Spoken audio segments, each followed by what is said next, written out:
శ్రీకృష్ణ పరబ్రహ్మణే నమః. శ్రీ గురుభ్యో నమః. శ్రీమద్భాగవత సంగ్రహము, నవమస్కందము. ఇక్ష్వాకు వంశము, మాంధాత, సౌభరి. అంబరీషుని మనుమడైన రథీతరునికి అంగిరసముని వరప్రభావాన బ్రహ్మ తేజస్సుతో పుట్టిన పుత్రులు అంగిరసులనబడే బ్రాహ్మణులుగా ప్రసిద్ధులయ్యారు. ఒకనాడు వైవస్వత మనువు తుమ్మగా ముక్కు నుండి ఇక్ష్వాకు పుట్టాడు. అతడు గొప్ప కీర్తిమంతుడై సూర్యవంశానికి ప్రభు అయినాడు. అతని యొక్క 100 మంది పుత్రులలో వికుక్షి, నిమి, దండకుడు పెద్దవాళ్ళు. వీళ్ళు హిమాలయ వింధ్య పర్వతాల మధ్యనున్న ప్రాంతాలను పాలించగా, మిగిలిన వారు తూర్పు, పశ్చిమ, దక్షిణ భూభాగాలను పాలించారు. ఒకనాడు ఇక్ష్వాకు అష్టక శ్రాద్ధము చేయదలిచి పెద్ద కొడుకైన వికుక్షిని పిలిచి పరిశుద్ధమైన మాంసఖండాన్ని తెచ్చిపెట్టమన్నాడు. అతడు అడవుల్లో తిరిగి అలసిపోయి చివరకు ఒక కుందేలును చంపాడు. ఎక్కువగా ఆకలి వేయటం చేత ఆ కుందేటి మాంసంలో కొంత భాగం తిని మిగిలినది తెచ్చి తండ్రికిచ్చాడు. కులగురువైన వశిష్ఠుడు ఆ విషయాన్ని తెలుసుకుని ఆ మాంసం పనికిరాదని చెప్పగా, తండ్రి అయిన ఇక్ష్వాకువు కోపగించి వికుక్షిని దేశాంతరం పొమ్మన్నాడు.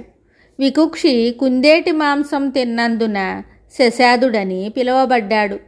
కొన్నాళ్లకు ఇక్ష్వాకువు సర్వసంగ పరిత్యాగి అయి యోగి అయి శ్రీహరి చింతనలోనే దేహత్యాగము చేశాడు.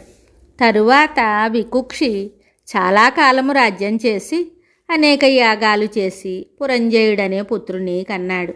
ఈ శశాద పుత్రుడు విష్ణు తేజస్సు కలవాడై దేవదానవుల యుద్ధాలలో దేవతల తరపున పోరాడి అనేక మంది దానవులను హతమార్చి వారి పురాలను జయించటం చేత పురంజయుడనబడ్డాడు. ఒకసారి విష్ణుమూర్తి ఆదేశించటం చేత ఇంద్రుడు ఆబోతయి తన మూపురం మీద పురంజయుని ఎక్కించుకుని రాక్షసులతో యుద్ధం చేసి పురంజయుని శరశక్తిచే విజయం సాధించాడు. అందుచేతనే పురంజయుని ఇంద్రవాహనుడని, కకుస్తుడని పేర్లు వచ్చాయి. ఆ తరువాత అతని వంశంలోని వారు కకుత్సులు అనబడ్డారు. ఈ వంశములో యవనాశ్వుడనే రాజు ప్రసిద్ధిగాంచాడు. ఇక్ష్వాకు వంశంలోని యవనాశ్వునకు 100 మంది భార్యలున్నను సంతానము కలగలేదు. అతడు నిస్పృహ చెంది భార్యలతో సహా అరణ్యవాసానికి వెళ్ళాడు. అక్కడ మునులు కనికరించి ఇంద్రుని ఉద్దేశించి పుత్రకామేష్టి యాగము చేసి ఒక కలశంలో మంత్రజలం సిద్ధం చేసి ఉంచారు. ఆ జలాన్ని ఉదయాన్నే పెద్ద భార్యచే తాగించవలసి ఉండెను. కానీ విధి విలాసము చేత అర్ధరాత్రి వేళ రాజుకు దాహం వెయ్యగా అతడు యజ్ఞశాలలోనున్న కలశంలోని జలాన్ని త్రాగివేశాడు. ఉదయాన్నే మునులు వచ్చి ఆ జలాన్ని పట్టపురాణిచే త్రాగించాలని చూసేసరికి కలశం ఖాళీగా ఉన్నది. ఏం జరిగిందని అందరినీ అడుగగా రాజే త్రాగినట్లు తెలుసుకుని విధి నిర్ణయం అలా ఉన్నదని ఊరుకున్నారు. కొన్నాళ్లకు రాజు గర్భధారణ చెయ్యగా అతని పొట్ట చీల్చుకుని ఒక మగబిడ్డడు వచ్చాడు. రాజు మరణించిన దైవానుగ్రహం చేత సిద్ధి పొందాడు. ఉద్భవించిన బిడ్డడు సప్తద్వీపాలను పాలించే చక్రవర్తి కాగలడని మునులు తెలుసుకున్నారు. బిడ్డడు తల్లిపాలు లేక ఆకలితో అలమటించిపోయి నిర్విరామంగా ఏడుస్తూ ఉంటే ఇంద్రుడు వచ్చి తన అనుగ్రహించే పుట్టిన ఆ బిడ్డను మాంధాత అనగా వత్స, ఏడవకు, నన్ను పానము చెయ్యి అని అర్థము. అలా ఓదార్చుతూ తన చూపుడు వేలును చీకడానికి బిడ్డడి నోటిలో పెట్టి అమృతం స్రవించేటట్లు చేశాడు. అతని పేరు మాంధాతగా నిలిచిపోయింది. మాంధాత పెద్దవాడై సప్తద్వీపాలకు చక్రవర్తి అయ్యాడు. రావణుని వంటి పరాక్రమశాలులను కూడా శిక్షించాడు. అందుచేతనే అతనిని త్రసదస్యుడన్నారు. అతడు అనేక యజ్ఞయాగాదులను చేయించాడు. అతనికి శతబిందుని పుత్రిక అయిన బిందుమతి అందు పురుకుత్సుడు, అంబరీషుడు, ముచుకుందుడు అనే పుత్రులు 50 మంది పుత్రికలు కలిగారు. అతడు మహావిష్ణువును ఆరాధించేవాడు. సౌభరి అనే గొప్ప మహర్షి యమునా నదిలో నీటి మధ్యన ములిగి తపస్సు చేసుకుంటూ ఉండగా ఒక చేపల జంట ఆడుకోవడం అతని కంటబడింది.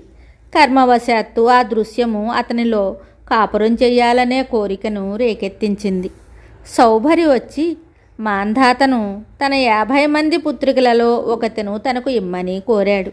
రాజు ఆ ముసలి వగ్గును వరించటానికి తన కుమార్తెలు ఇష్టపడరనే అనుమానంతో సరే ఇస్తాను, కానీ వారిలో ఎవరు ఇష్టపడి నిన్ను వరిస్తే ఆమెనిస్తాను అని చెప్పాడు.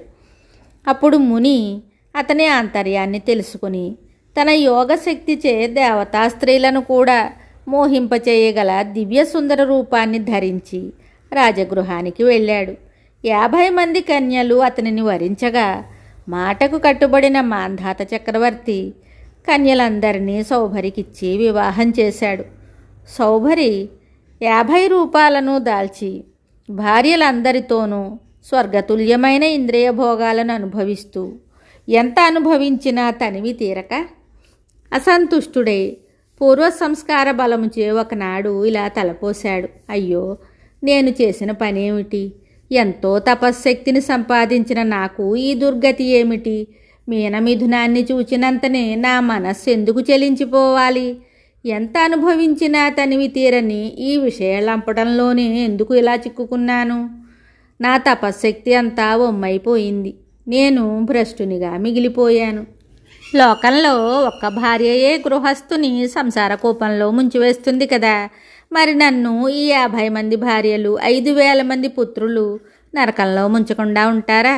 నన్ను చూసి మహాత్ములు పరిహసించకుండా ఉంటారా? అజ్ఞాని వలె ఎంత మూర్ఖుడునయ్యాను. శ్రీహరి చింతనామృత పానంలోనున్న ఆనందంతో పోల్చి చూస్తే ఈ క్షుద్రమైన విషయ సుఖాలేపాటివి అని పరితపించిన వాడై తన శేష జీవితాన్ని భగవద్ధ్యానంలో గడపడానికి అరణ్యానికి వెళ్ళిపోయాడు. పతివ్రతలైన అతని భార్యలు కూడా అతనిని అనుసరించారు.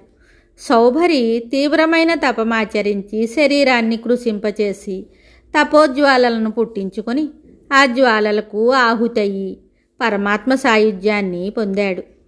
పుణ్యశీలలైన అతని పత్నులు కూడా అతనిని అనుసరించారు. విషయ సుఖాలను అనుభవించాలనే చిరు సంకల్పమే మనుజుని అధఃపతనానికి దారి తీయగలదని ఈ సౌభరి వృత్తాంతం ద్వారా తెలియవస్తుందని శ్రీశుకుడు పరీక్షిత్తునకు చెప్పాడు.